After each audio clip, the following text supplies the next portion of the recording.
Goddag og velkommen, som jeg hedder Shiny. Jeg vil prøve at vise jer en tutorial, eller guide, hvis man kalder det, om hvordan man nedgraderer fra 1,1 til 1,0. Det gør vi først ved at lukke spillet ned. Og efter I har lukket spillet ned, så kommer I på skrivebordet. Og så trykker I på det link, jeg har smidt i description. Jeg har allerede åbnet siden her. Siden burde det gerne se sådan her ud, når I kommer ind på den. Så trykker I bare på den store grønne knap, der hvor der står download. Så trykker jeg lige på den, og så popper den op med at trykke gem fil, og det vil vi rigtig gerne.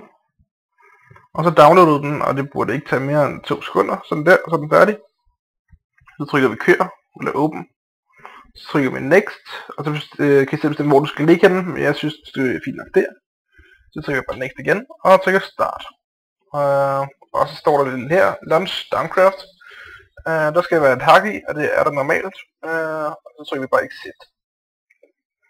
Det der launch, det betyder åben, så betyder den åbne med det samme her.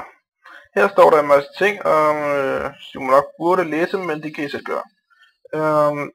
For at gøre det, går jeg ved toppen i fanbladet, hvor der står client. Og som I kan se, der er en masse sjove tal og sådan noget, og det er alle versionerne indtil videre.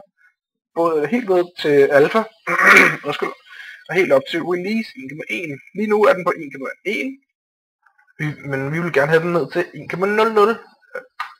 Så trykker vi på den, trykker do it. Så burde det ikke gå mere end 2 sekunder cirka, og så burde den gerne sådan der, ja. Og så trykker vi bare close. Og allerede nu så er spillet nede på 1,1, fordi for at åbne det spillet fra widgetet. Og kør. Og så kommer den her frem, og så, for lige at minde mig selv om på det, så hvis I skal op til 1,1 igen, så den her skærm, den kender I godt, når man åbner Minecraft, så trykker I options, og trykker der, og trykker force update. Men det gider vi ikke lige nu, siden vi gerne vil have den 1,1. Så trykker vi på login. Og så er vi inde i spillet, og så kan vi se nede i hjørnet, at der står Minecraft 1,00.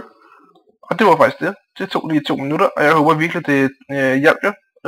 Skriv i kommentarer, hvis I skal gøre noget bedre. Held og lykke med